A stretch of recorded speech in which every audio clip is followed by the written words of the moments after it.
I want to look at some of the nation, and very rarely are things just by coincidence when we look at especially meetings like this.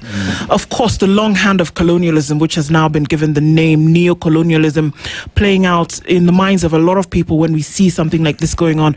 But it comes to you in a more friendly manner, where it says Africa is the gateway, Africa is the future. Macron said something like this yesterday and said, if anybody's not looking at Africa, then they're not looking at the world. Okay, that's great. But look at the people who've come so far. He himself, Bola Tinubu from Nigeria is here. Bassirou Faye from Senegal is here.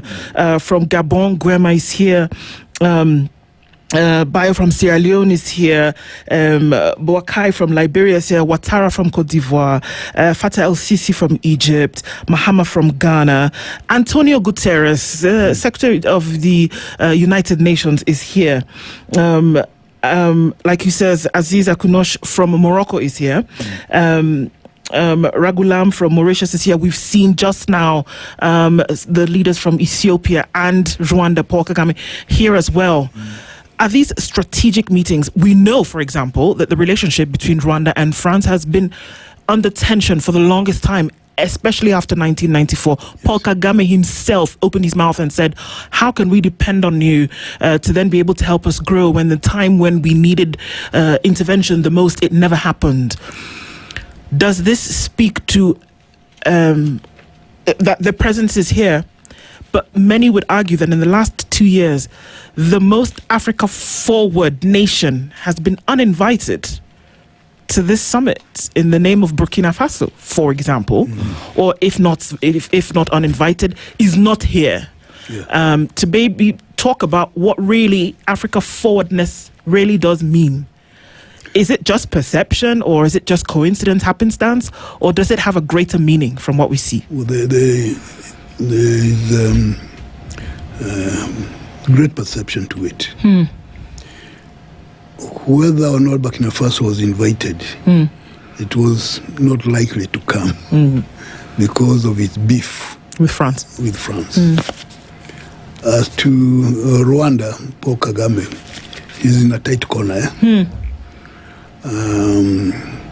Yes, the French were involved in the genocide because they were said to have been training the Interahamwe. Yes. So they were involved in that.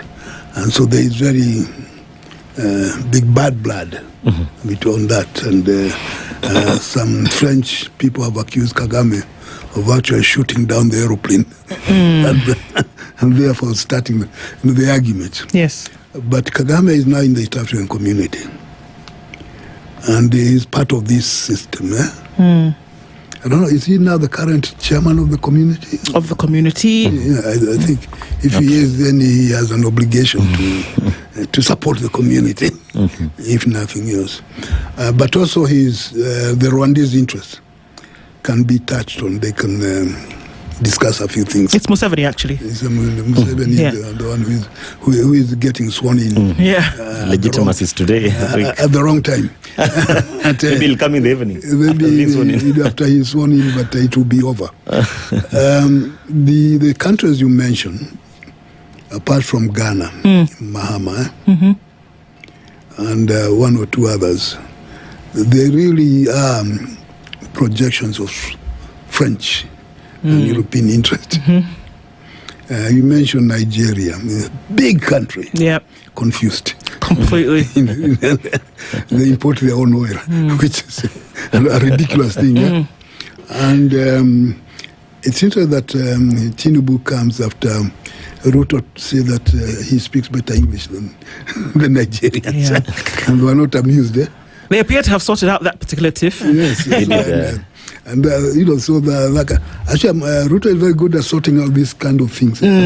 So he's now in good books with Suluhu. Suluhu, Yes. They're saying he's going to build up unbeknownst to her in Tanga. Yes.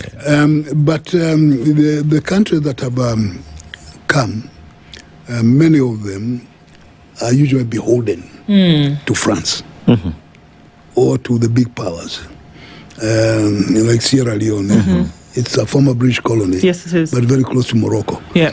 Because I remember attending a meeting somewhere, And when you discuss things, Morocco was not very happy about it. And then the other countries who agree with anything that Morocco does not like, and they end up by saying, we support Morocco's position. It was amusing to see that. Yeah. Then Sierra Leone was one of those. So I think each country is here because of what it considers its interest. Its interest. Okay. Well, let's take how France can help. How France can help them as individuals and not coming together as Africa, which is interesting because that seems to be the long rallying call. Come together as a continent and then see how you can grow. But that seems to be a little bit different. On a light note, perhaps we'll get Morocco and Senegal in a room and they can agree on this thing and who's going to give back the trophy. But okay, that could be a conversation that we could have